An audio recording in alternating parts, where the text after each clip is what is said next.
welcome. Thank you, sir. Are you properly beveraged up? I am. Well, Tom, welcome. You're on deck. Here we go. How do we go? Where do we go? How about that election, huh? No politics.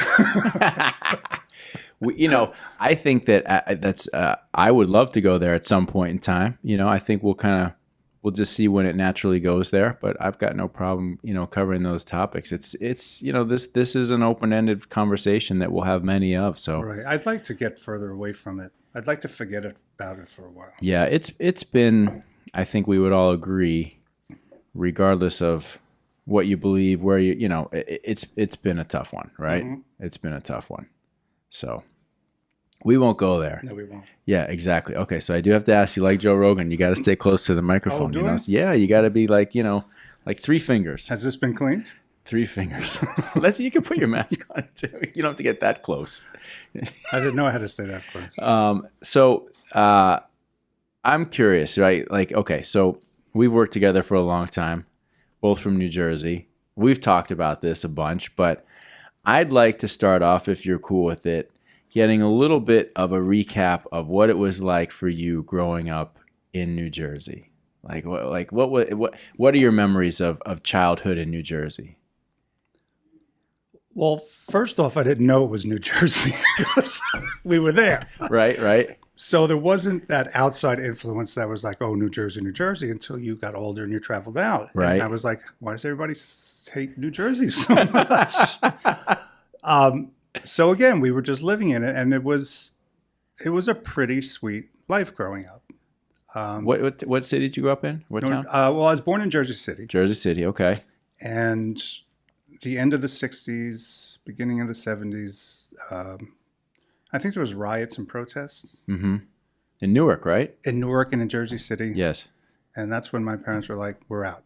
Right. So my grandparents stayed there, and we all moved out to the suburbs, which was the Meadowlands. Ah, okay. Which was rolling hills of trash heaps. Of garbage, right? Like that was the mountains then. Right. Isn't that a great way to rebrand? Like you started your life off in a community that was straight up branding, the Meadowlands. The Meadowlands. Right? Yeah. Which was actually, I think it was horse farms and pig farms. Right. And then when we were kids, we heard these inklings they were going to build a sports complex or a jumbo mall. So secretly I was like, mall. But all my friends wanted the sports complex. Right. And the rumors went on for years before it actually took hold.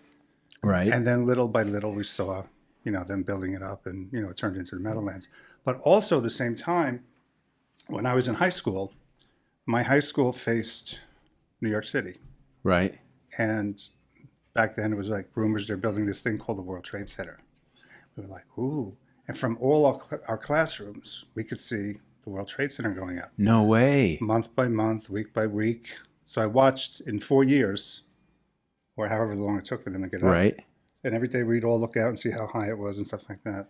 So that was pretty cool. So you went to school close, like right over the river. Yep. So you were literally looking at Manhattan every single day. Yeah. Wasn't that like, I remember as a kid, the trips you take into the city. Right. And I don't remember what the names of the routes are anymore, but I know you take Route 80, 46, and then you take like 6 or something like that before you got to the Lincoln Tunnel. Right. And I still remember like every single time I still get the same feeling. Like when you see the New York City skyline, it's just like, right. Oh, fuck, it's so awesome, right? It was just like always just such a sight. Mm-hmm. I mean, as a kid. So you got to like see that. Right. But also when I grew up, it was a small little town. Right. But we were literally 10 minutes from Manhattan. But our town could have been in the Midwest because we never left that parameter. Really? Yeah. Like you stayed in town. Oh, yeah. Until we were like 18, 19. Then right. we start going into the city. Right. And coming home at all hours in the morning. Right. The trick was to get home before your father woke up. Because the clubs and bars in Manhattan closed 5, 6 o'clock in the morning. Right. New Jersey, as you well know, was 2 o'clock. 2, yeah. So I had 2 older brothers, and they would never go in the city. So they were home at 2:30. Right. 5 o'clock, I'm in the city, and I'm like, "Whoop, Dad's getting up in an hour. Gotta go." No way. Yeah. Did he ever catch you? Constantly. Really? How did he, what was he like in those situations? Well, he was tough on the outside. He was an ex-Marine. He looked like a mob boss, so there's that. Right.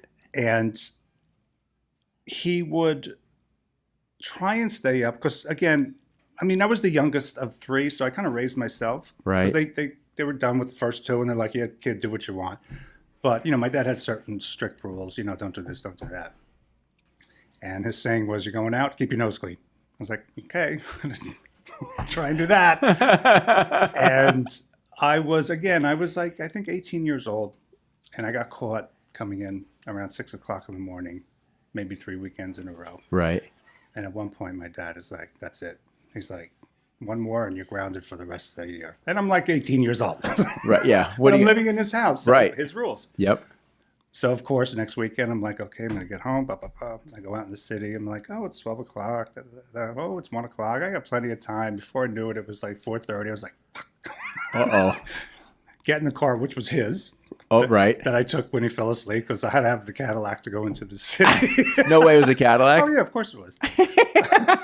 Why wouldn't it be? Right. And I'm rushing back from the city, and it's like 5:36. We had a 3-story home. I made it up to the second, which is where his bedroom was. Right. And I was like, "Oh, I'm in." All of a sudden, he comes shuffling out. He's like, "What are you doing up so early?" I was like, "Up so early? I'm going to cut the grass." He's like, "Good, it needs it." I was like, "Okay." I went upstairs, changed my clothes, I went out, and I was like, Yeah, I'm sure the neighbors love that, still right? drunk for the night before, cutting the grass. Nice straight line. Yeah, that was it. So, I mean, yeah, growing up in Jersey, so close to New York, definitely had its benefits. Right. Now, I'm curious because I've never really thought about this. What did you when your dad says to you keep your nose clean? Like when your dad's like an Italian. It wasn't what you're thinking. Right. Okay. Yeah. I'm just wondering. Yeah, no, it wasn't that. Right. But do you think I've never even given that comment any thought of that? Did that specifically think that for some specific people that specifically meant like don't do coke? No. Back in their day, that was just keep on the straight and narrow. Right. But of course, in our era, it had a whole different meaning. Right. But I was like, what does he know? Why do you say that to me? When did you, at what point in your life did you say, okay, I live in New Jersey, I can see New York, and I go into New York, but I live in New Jersey, and apparently that's different, right? It's actually that one point in every teenage movie where they graduate high school. Right. Some go off to college. Some people just say, "Oh, I love this town. I'm never leaving. I'm going to die here." Right. And that's when you split up. And that was the point where I was like, "Okay, did that. And I have this talent. And let me see if I could get into a school in Manhattan or whatever and start it there." Because there was nothing there for me art-wise in my little hometown. Right. So that's why I actually went into the city and started trying to get into Parsons. That was the school, Parsons School of Art and Design, right? Still is. And my grades weren't that great to get in the first semester. So I took night classes, and I was working in Jersey at the same time. So I was working till 5, driving to the city, going to night school, getting back home at like 9, 10, 11, doing my design work, then going to school, work the next day. And I did that for 4 months, 5 months. And I got enough credits, and I reapplied, and they took me in. So, okay, so let's, there's a couple of threads there that I'd like to touch on. One, I just want to say, Greg, just if you could push Tom's fader up just a touch, right? Because I fully understand that Tom's not really excited about getting on top of the Rona mic. Depends who Rona is. Hey. Okay, so let's talk about the creativity thing. Like, what started it for you? What was your entrance into the creative field? Like, what stimulated you as a kid that got you down into this path? Well, it's one of those things where I was born with it. And actually, all 3 brothers, we all were born with my mother's talent, because my mother could draw, paint, anything she put her mind to. Right. And so I guess it's genetics. Mm-hmm. Because my dad couldn't even draw a straight line. So we got nothing from him. Right. So I knew at a young age, this is something I could really do well. And, when I graduated, so actually my mom kind of pushed me to go into the city Right. because she always said, if she was younger, she wasn't married, she would have done what I did. So I was like her protege, and she pushed me out. She's like, "Okay, kid, you're on." Right. So, so that was great, actually. It's a God-given talent when you're born with that, and I think it's a shame to not follow it. Mm-hmm. Two of my brothers chose not to. One is kind of happy, and the other one has a lot of regrets. Really? Well, yeah, because he's kind of at the point in his life, well, gee, if I should have, would have, could If have. I'd only done this, Right. maybe things would have turned out that way. Right. Right. And back then, when we were all still home together, I was, like I said, getting up early and going to school and 2 jobs and all that, and they were sleeping. And back then, I was like, what am I killing myself for? Look at them. Right. They're still in bed. What am I knocking myself out for? And eventually, it all paid off. So, but what was it like? Was it actual illustration, painting, drawing? Like, where did it start? And then Drawing first. My first year at Parsons was it was a foundation. I was going to be an illustrator okay, because that's what I knew how to do. I knew how to draw. And after a year of illustration instruction, I said, I'm not going to make any money doing this. I don't want to be a starving artist. right, I know what my talents are, and I want to make money doing that. yes, So the next year, I just went into communication design. okay, So I wanted to work in print. I wanted to work on Madison Avenue, right. Condé Nast. Oh yeah, Yeah. And when I graduated, I got a couple of interviews there, and they looked at my portfolio and they're like, "Yeah, we'll call you." I was like, "Oh." So I moved back after school back to my parents' house in Jersey, and I saw this little thing called MTV on that just started. And I was like, "Oh, those graphics are kind of cool." And I saw the name or number something at the end of the show, and I wrote a letter, and I got a letter back said coming for an interview. no way. I was like, cool. So I went in, and oh wait, I think and it was a woman. She was the art director, and I was on my way there, and I think she called me, or I called her, and she goes, "Don't you know who this is?" I said, "No," and it was a girl that was 1 year ahead of me at Parsons. So she graduated, and she was the first art director at MTV, and she recognized my name, and she knew who I was. So she brought me in, and she hired me. So this is like what, 82, 83, 80, 84? I graduated 81, so this was 82. 82. So literally, I mean, MTV just comes out of nowhere. Yep. It becomes like the biggest thing. Like for a while, like it was the biggest thing actually, ever. it didn't come out of nowhere. It was for a year. It was on in the Midwest Oh, really? and California. Those were the testing grounds. Oh. Because if they were going to fuck up, they figured they'll fuck up in those little markets. Right, right. After a year, then they launched in Manhattan and all across the country. So you see it. So you see it on TV, and you were motivated in that moment to reach out via a letter. Oh, yeah, old school. But that's so fucking cool, right? Like, I mean, seriously, think about that. You got to take a shot in life Yes, because you never know who's on the other end. that's so cool. Yeah. And so, okay, so you Well, I mean, it was when I tell you it wasn't on yet in Manhattan because I was, working my butt off because I liked the job. I loved the people. It was just, and everybody was from radio, actually. There was nobody who was, from cable TV at the time. So it was a lot of radio personalities and whatnot. So when I would go out with my friends at night, I would say, "Hey, what do you do?" They'd say, "Oh, I work at this thing called MTV." "Oh, what is it?" Well, we show videos 24 hours a day, and it sounded really boring.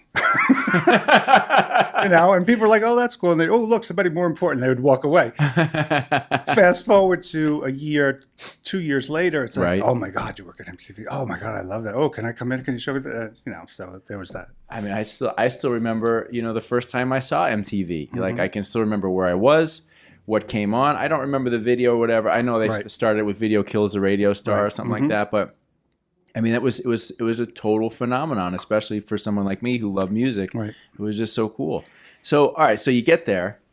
What's it like? What's it like working at MTV? Well, in in the early beginning, days? it was very corporate because it was Warner Brothers. Oh, really? Yeah. So So it was not some like indie pop-up thing. not yet. This was like a corporate project. We were on 6th Avenue. We were on like the 30th floor, and we had the whole floor. And then the show was actually shot at a studio down in 33rd Street, down by the river. Right. But it was just a product they were putting out. It wasn't what people thought it was until much later, Right. where it kind of grew into what people thought it was, Right. which was fun. So yeah, I was there from 82 to 89, I think. The Just- hair band years. Well, yeah, all the original like J.J. Jackson, Nina Nina, Blackwood, I had Mark. I had a crazy crush on Nina Blackwood. Oh yeah, My God. have you ever listened to her? She has a radio show on Sirius Oh, does XM she? now. Yeah, can you imagine what she sounds like? I remember we would sometimes walk from the office building down to the studio. Right. Because at one point I had to bring the graphics to the studio, and we actually put them in front of the camera to shoot them. It wasn't like now with file transfers. It's like you literally did it at a drawing board. Right. Put it in the suitcase, walk down the studio, and before every shift for the VJs, we'd shoot it into the camera. Yeah. Like literally Yeah. like a poster board Yeah, graphic, right? exactly. That you create in the portfolio. Right. But we also did, like every day we had 3 meetings. We had music news meetings, Okay. morning, noon, and before Right. the show. So you throw around topics in the morning. We'd get our marching orders. We start arting everything up. By 3 o'clock, some more things might change. We're like, okay, this. Then at the last minute, of course, a lot of things would change. And it's not like today where you're deleting layers. It's like, okay, literally Starting back to over. the drawing board. literally. So that taught me a lot. That taught me a lot between your vision and your deadline.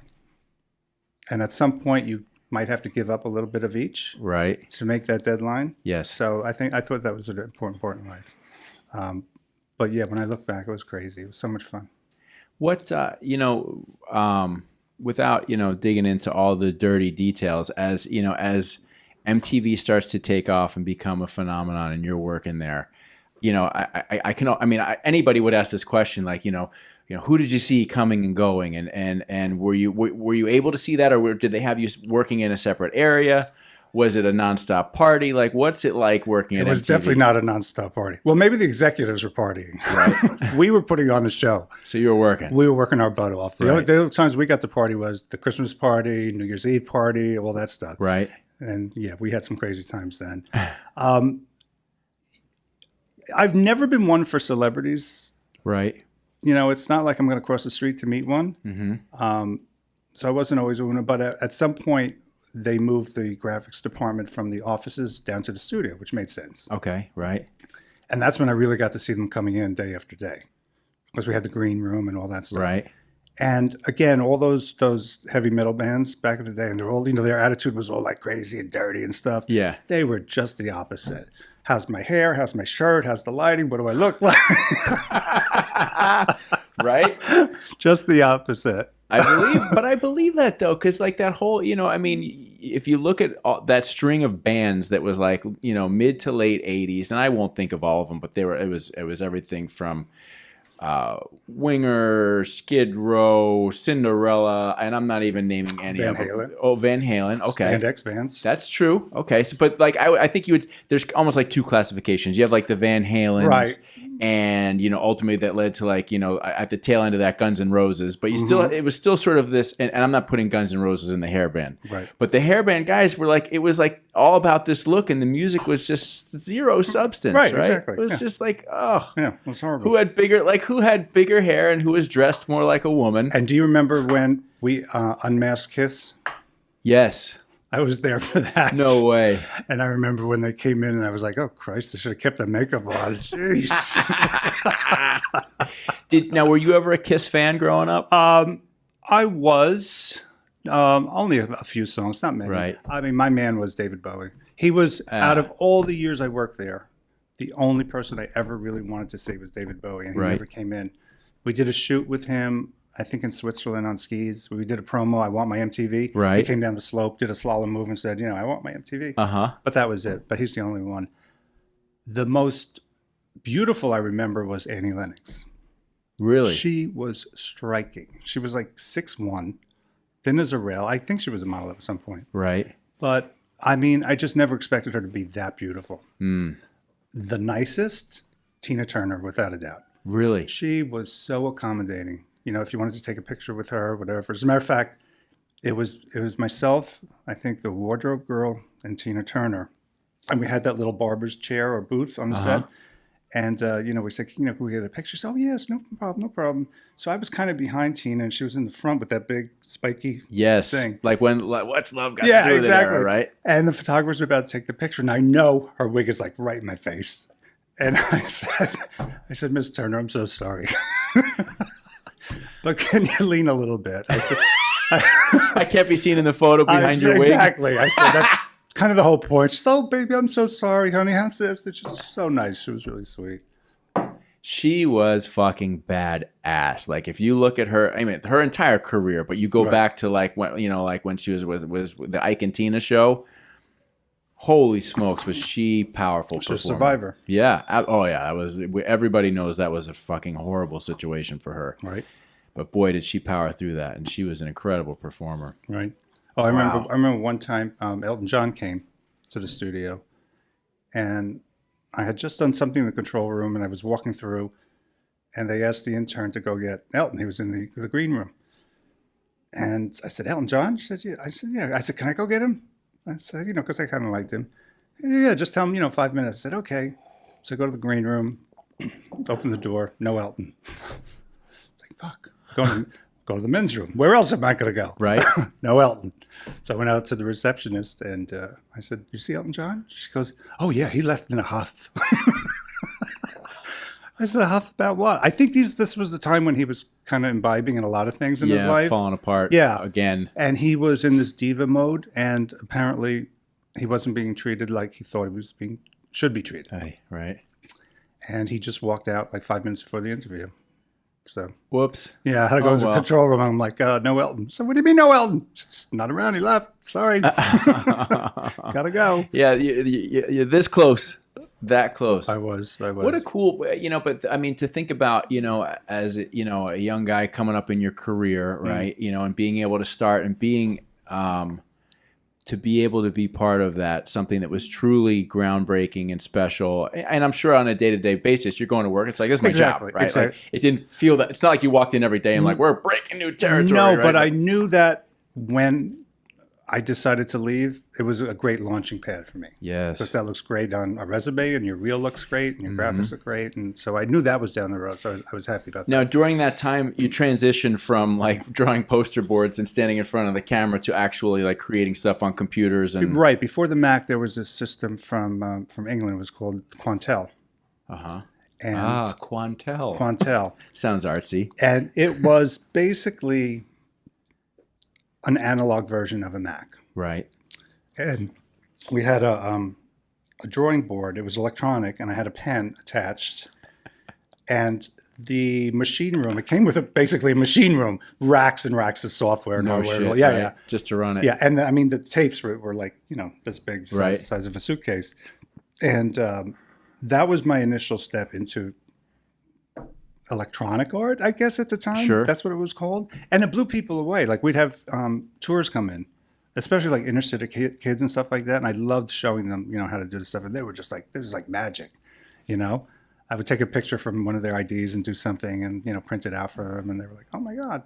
And so that was hot for about 10 years. The Mac started coming in and started to push them out, but the Mac was really slow in the beginning. Right. Like when you did a brush stroke, you did the brush stroke and then you waited for it to happen. Like, yeah.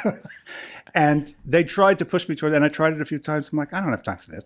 I just go back to my old one until it got a lot more powerful and stuff like that. And that's what that happened. So, yeah. And at one point, actually, because when I started there, I was making $12,000 a year. All right. And a G a month. After living in the city, or were you still going back to Jersey? In the beginning, I was commuting from my parents, and then after about 2 years, I moved in the city. Okay. That's a whole nother story. Yeah, right. I will tell you though, the best Christmas party we ever had was at the Museum of Natural History. Yeah. Do you know the whale room? Yes, of course. They rented out. What kid that was the room, right? They rented out the whole whale room for our Christmas party. No way. And we had a DJ under the whale, and all the tables were set up for dinner. And then after dinner, all the tables were gone, and we had a dance floor for like 3 or 4 hours. Oh, awesome. We got carried out of that place. Good times. Good times at the MTV party under the whale. Yeah. That was the, if I remember correctly, you know, because every year for school we would take a trip into the Museum of Natural History. Right. And I think, you know, my mom would take us in, you know, once a year as well too. But that, if I remember, it always felt like that ended up being like the last stop. Right. Like there was a maze through the whole place. Right. And it was actually the whale room was like, yeah, because you came into like above the whale, and then you had to walk down. And then I think they had like aquariums or stuff. Yes, all the way around. Oh, it was so cool. Yeah, it was. Like, what a great. I don't know. I mean, I know that everybody grows up somewhere, and I'm sure most people think about where they grew up and what they were able to experience, and it was great, right? To grow up in proximity of New York City and to be able to go in regularly, such a treat. Like every little bit about it was like I found like a badge of honor. Like like you get in there, knowing how to knowing how to get around the city. Number one, right? What the different neighborhoods were. You know, how to handle yourself, because the city was rougher back then, right? Sure was. I mean, it was, you know, there were some areas that were horrible. You know, like we'd have my friend's dad take us in, and we'd go and we'd be like, drive up to Harlem. You know, got a death wish, kid. Yeah, I know, so dumb. Like white kids from the suburbs, right? Be like, let's go to Harlem and let's see the bums, and you know, I want to see all the horrible stuff. Well, our mothers used to take. I mean, I had 6 other cousins, and they were all boys too. So we were 9 boys all together. And once a year, they would the women would take us young kids in to see like Rockefeller Center or a play or something like that. But we would get off of the bus in Port Authority and walk through Times Square. Which was all porn and XXX and peep show. Everything. 42nd Street was like, you know, it was horrible. Right. And same here too. We'd be coming in from the burbs on a bus or in my mom's car or whatever. And you're going down, it's just like XXX everywhere. Right. And filthy. We were just, I mean, we were like, you know, knee high to a grasshopper. We were like eye level with everything that was on those poster boards. So our mothers were like, okay, kids, eyes straight ahead. Don't look left or right.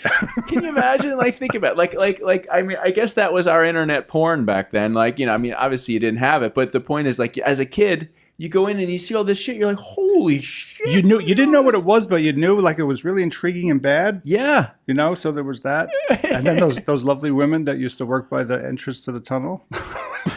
And I use the word women loosely. Yeah. Because half of them were men.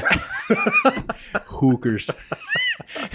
Want a date? I'm like, no, I'm 16. Right. I don't want a date. So great. You're right. Growing up there, it's again, you know, you make it there, you make it anywhere. It's like you learn all your basic life skills in New York City. I took great pride. You know, I mean, listen, I lived further out in the burbs. And so when I was, you know, as I got old, you know, we went in as a family and what have you for school. But as I started to get older and getting into music and going into New York, and like particularly when I was like getting into hardcore music, we'd go see these, you know, punk and hardcore shows at CBGB's. Oh yeah, we went there. You know, I used to go to the hardcore matinee every Sunday with my friends. You know, we'd ride the path, you know, take the path into Hoboken, and then throw up on the way home. No, we weren't drinking. We were all straight edge kids. Wow. Yeah, so we were not like, we were actually very wholesome kids, but like going into these really and you didn't rough get robbed? areas. Did you get rolled? Never once. Never once. I saw Deborah Harry at CBGB's. Did Blondie, you? No shit. When she was just starting out. Actually, a friend of mine who was really into her from my hometown, he's like, oh, we got to go see this group called Blondie. And who opened up for it? Oh, he was like a folksy old guy back in the day. And he was headlining, and they were just opening up for him. Right. So we just went to see her. And yeah, you know, CBGB's, it was like, you know, a shotgun little apartment, you know, with a stage in the corner. Yeah, back. And she would basically just throw herself from one side of the stage and hit the wall while she's singing and stuff. She was awesome. Yeah, that was my favorite. You know, like as Jersey suburb kids who were into hardcore music, going into New York and going to see shows at CB's was like that, because the Lower East Side was rough, you know, back then. Yeah. And so to go in there and get in that place, and you're right, it was a tiny dump. Yeah. Fortunately, I never once had to use the bathroom there, because apparently the bathroom at CBGB's is a legendary, absolute horror show. Like, it's like downstairs in the basement. It's one room with like a urinal, a toilet, no dividers, no nothing. Like if you had to take a shit, you're just sitting there like in a filthy graffiti-laden hellhole. Hey, take your shit in New Jersey. Come into the city afterward. Yeah, exactly. Yeah. leave that at home for another time. So cool. And the same friend who used to drag me in to see Blondie, and I'm so glad he did because I wound up following them for years. After CBGB's, we would drive up 6th Avenue to where Arista Records was. And he would go the night before they pick up the garbage because there would be tons of demo tapes and all that stuff. And I would sit there with him and he'd go through the pile to see if there was anybody he knew or, No way. Oh, yeah. And it was just out on the street, He knew what day to go and get it. Some bands' hard work and labor, their hopes and dreams, Yep.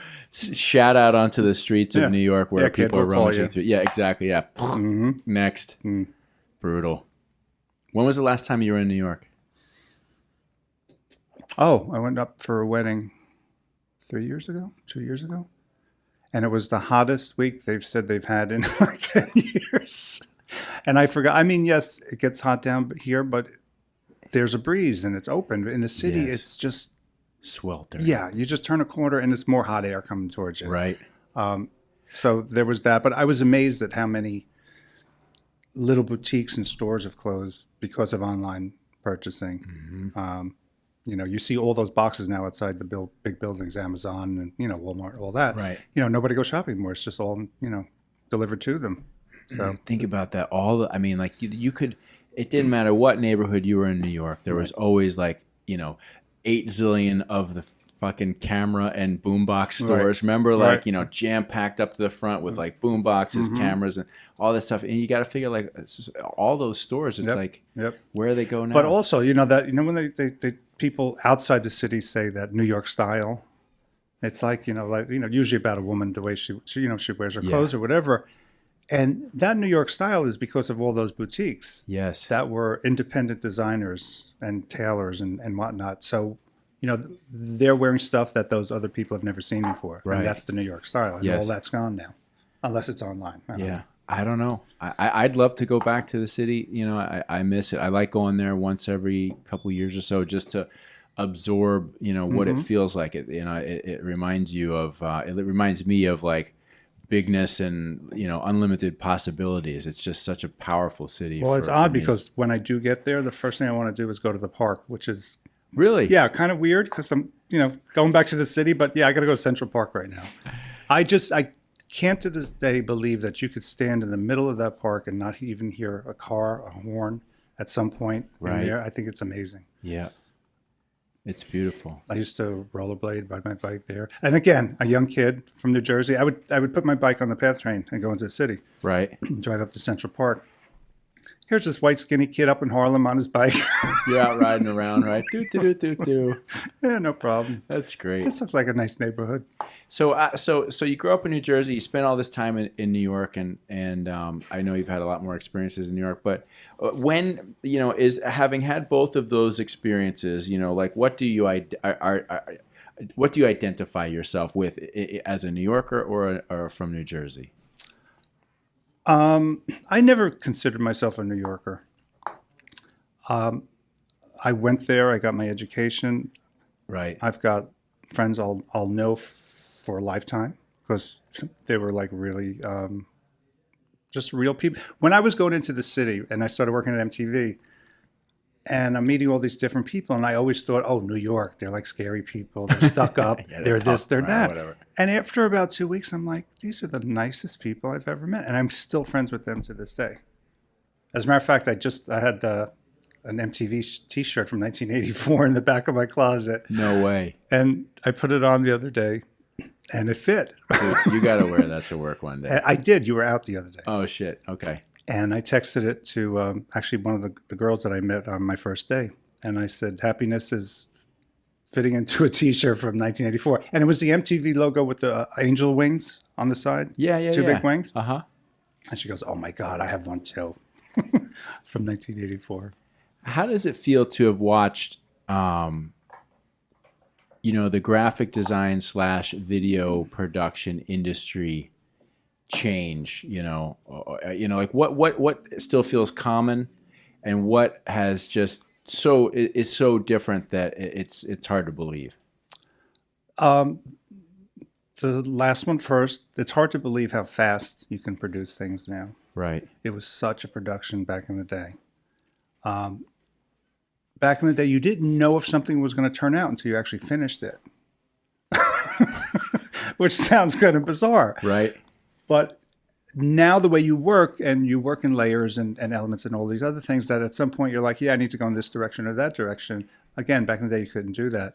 The one thing I see that's timeless is that there's always something hot. There's always a look or an effect that's really cool for about a minute. Right. Everybody copies it, and then it's on to the next. And that never seems to change year by year. There's always something. Sometimes it's more complicated design and effects, and some years it's just simple text and simple nothing, less is more. Do you still enjoy it? I do. Yeah. Yeah. Well, one of the reasons why I got into the animation aspect was because, again, when I was at MTV and then I went into video production houses in Manhattan, I was still the guy doing the one single frame or a couple of frames for a video or something, and I'd hand it off to the editor. Right.